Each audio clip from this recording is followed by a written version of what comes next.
These files were never meant to be public, but someone reopened them. This is the Dark Bureau.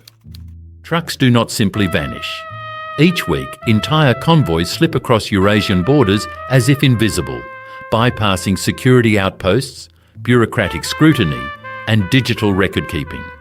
They carry more than textiles, chemicals, or foodstuffs. Hidden among legal goods, these shipments transport undocumented migrants, firearms, narcotics, and luxury contraband, merge seamlessly into the continent's economic lifelines. Security checks and stamped customs forms suggest order, but a shadow architecture efficiently plans for every inspection, payoff, and forged manifest. It is a parallel circuitry plugged directly into the legitimate arteries of Eurasian trade, an underworld logistics network with its own rules and hierarchies. Governments measure progress by seizures at checkpoints, but these are statistical decoys. For every container they intercept, dozens or even hundreds bypass quietly, aided by thousands of hands, some criminal, some official, many simply motivated by survival economics. To an outside observer, the traffic looks chaotic, but within there is rigour, codified bribe schedules, pre-arranged handoffs, encrypted ledgers, and route fixes adapting in real time to geopolitical shifts or police actions. The real story begins in those silent exchanges, in the architecture that turns illegality into routine. This is not merely a tale of what moves, but of how. Of whose power multiplies in the liminal spaces between states, and what happens to the societies that stand at the edge. To understand the mechanism, we must look back. In the years following the Soviet Union's collapse, the institutional void across Central Asia cracked open new frontiers. Security services, their budgets slashed, and authority uprooted, found themselves confronted by porous borders and borderlands rife for exploitation. Officials, often unpaid for months, struck unspoken bargains with early smugglers, veterans from former state agencies, ex-military logisticians, and entrepreneurs scrambling for a foothold. What began as piecemeal journeys over mountain tracks became calculated corridors. Contacts embedded themselves in every river port, checkpoint, and transfer warehouse. Safe houses emerged in the grey towns of the Fergana Valley, Astana, and along the Caspian coast, offering sanctuary not just for smuggled goods, but for those ferrying them. Trusted drivers, sometimes entire families, were banked on for both speed and silence. Even as new states issued regulations and tightened their borders, each regime change merely shifted the points of negotiation. Maps of the time show the pins jump across the region with every political tremor, but the arteries themselves endure, redrawn invisibly if needed. The legal trade boom in the late 1990s gave further cover. Syndicate operators began embedding within the flow of legitimate commerce, altering manifests, forging stamps, and inserting illegal cargo into convoys of grain or textiles. For those at the controls, every border was a negotiation table, every customs officer a potential asset or risk. Meanwhile, a less visible layer of management was taking shape. Specialists in the art of invisibility and route engineering. By the early 2000s, shadow logistics had matured into a robust infrastructure. No longer a ragtag web of small-scale operations, the system adopted a division of labour. Fixers emerged as central actors, experts hired to circumvent not just geography, but the unpredictable patterns of border enforcement. They curated bribe schedules, curated databases of which patrols could be bought and which avoided and timed convoys to coincide with shift changes on the border. Documents became routinely forged, with entire batches of official-looking paperwork produced in illicit backrooms. Soon, digitisation further transformed smuggling. Encrypted messaging, GPS spoofing, and digital ledgers gave new anonymity to syndicates. Some fixers took on the role of network architects, mapping traffic patterns and coordinating parallel routes, ensuring that the exposure of one corridor could be quickly offset by activating dormant branches. Other syndicates mastered the art of blending with legitimate carriers, leasing containers from reputable logistics firms, investing in real-time tracking tools to generate plausible audit trails, and exploiting the gaps in cross-border regulatory alignment. Alliances began to form, not just between crime rings, but between criminal and state-linked actors. What had been a set of competing cartels now operated as a lattice, a complex, multinodal network trading access rights and corridor intelligence. Syndicates would quietly trade access to a trusted customs official in Batumi for use of a fixer in Constanta. The currency was not just money, but operational secrets. Each diplomatic shift, sanctions, regional realignments, or new bilateral transport treaties reshaped the flow, but rarely shrank it. Every container crossing from Aktau to Odessa, or Samarkand to Sofia, was likely to have been handled off-record 5 or 6 times. The system's real innovation was not evasion, but institutional mimicry. It mirrored the legitimate trade infrastructure so closely that disruption became almost impossible. The first hints at the true scale and sophistication of this architecture began to surface in the mid-2000s. A routine audit at a major customs clearance facility in Baku revealed statistical discrepancies. Electronic logbooks synced at irregular intervals. Unexplained spikes in goods recorded that never physically materialised. Continuous anomalies prompted deeper scrutiny. Investigators found mirrored databases with sets of doctored logs designed to pass basic oversight but steer specific containers through without check. These systems were maintained by insiders, often IT contractors hired for infrastructure upgrades, whose loyalty was bought long before the probes began.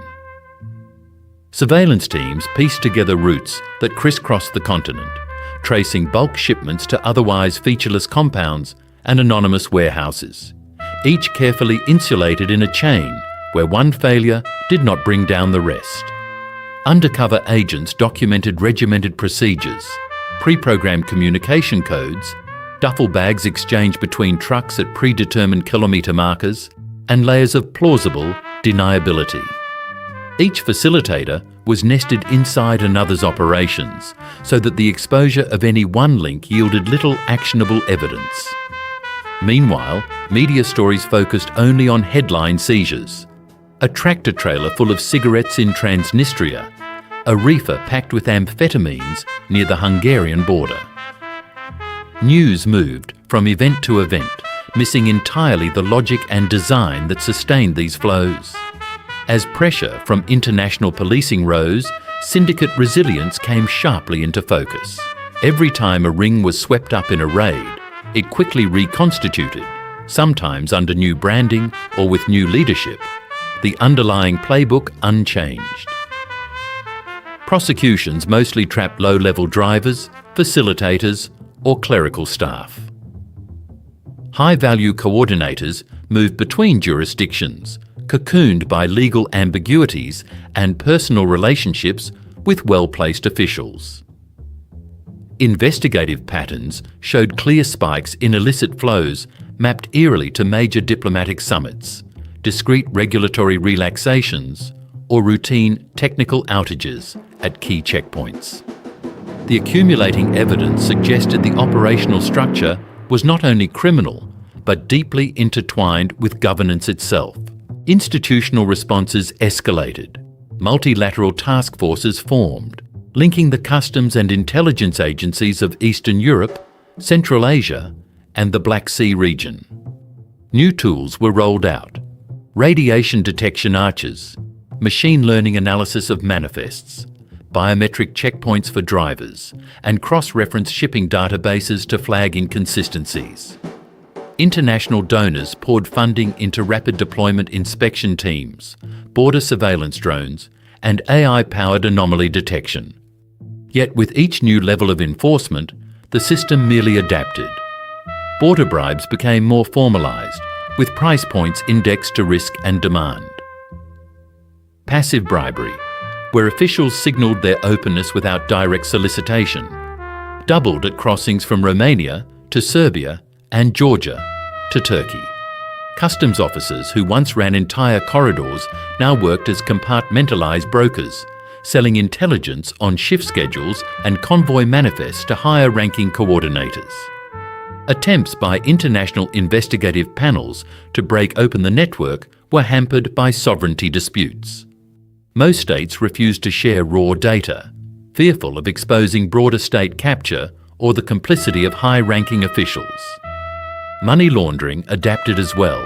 Informal value transfer systems, hawala, corridor remittances and trade-based laundering paralleled the physical flow of goods, making financial forensics exceedingly difficult.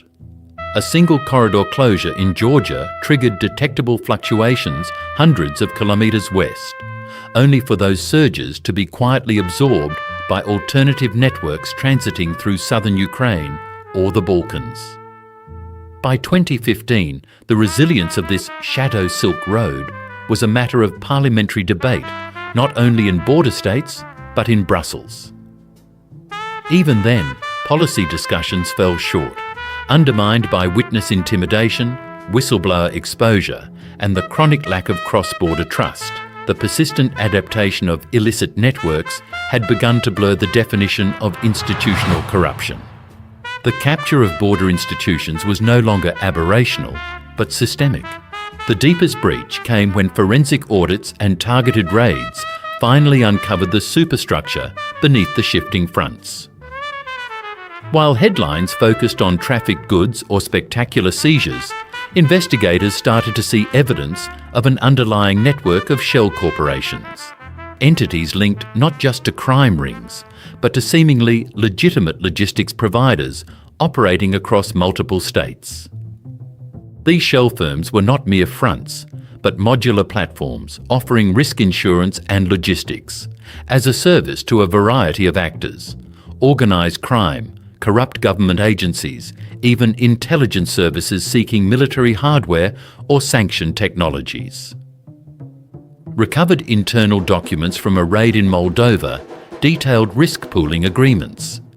If a load was seized in Bulgaria, a different firm would absorb the loss through insurance, and facilitators could be swapped instantly to maintain uninterrupted flow. Payment logs in 6 different currencies showed an infrastructure designed for resilience and anonymity. Most critically, parts of this structure loop back into state procurement chains, using authentic government contracts to mask illicit activity. Investigative breakthroughs stalled when anti-smuggling task forces were found to be penetrated. Surveillance footage surfaced of mid-ranking customs officers meeting with syndicate managers after hours, exchanging personnel and real-time information.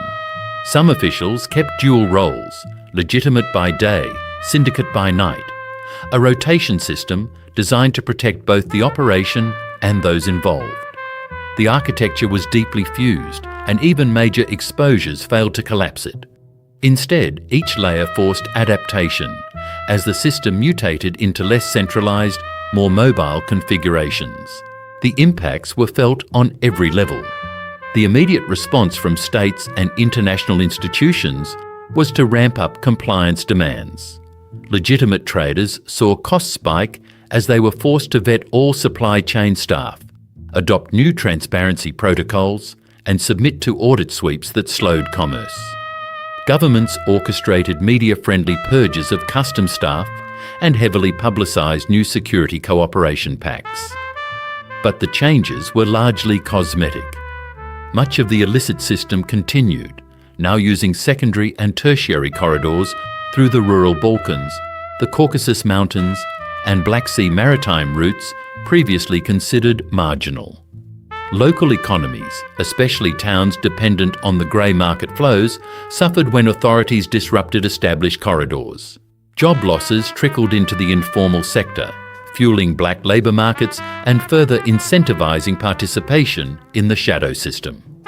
Attempts to harmonise enforcement between the European Union's border agencies and post-Soviet states mostly failed, stymied by incompatible legal systems, differing evidentiary standards, and a chronic lack of data sharing.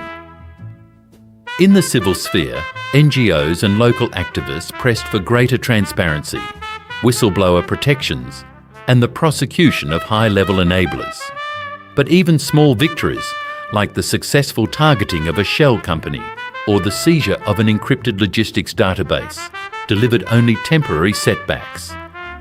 The underlying architecture, the adaptive, compartmentalised logistics and the cross-sector complicity, remained robust by design, thriving in the ambiguous borderlands between what is criminal and what is merely tolerated. In the aftermath, institutions pivoted to new reforms. Customs agencies introduced independent audit boards. Governments passed laws mandating beneficial ownership registries, and donor-backed projects introduced blockchain manifests and biometric scanning at border crossings.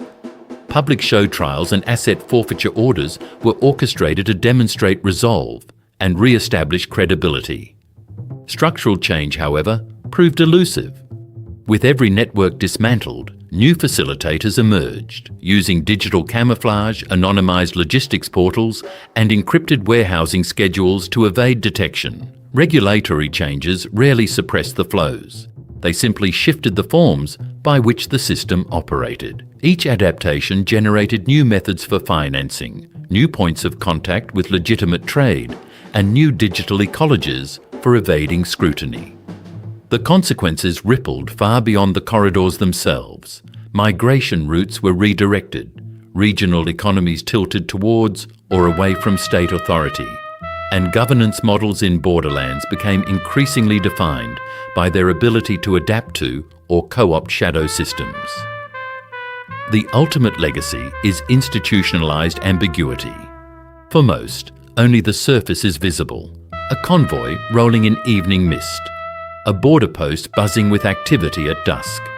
But hidden in the interstices between what is seen and what is reported, the true architecture persists, living, silent, ever reshaping, writing its own rules across the blurred edges of Eurasia's frontiers.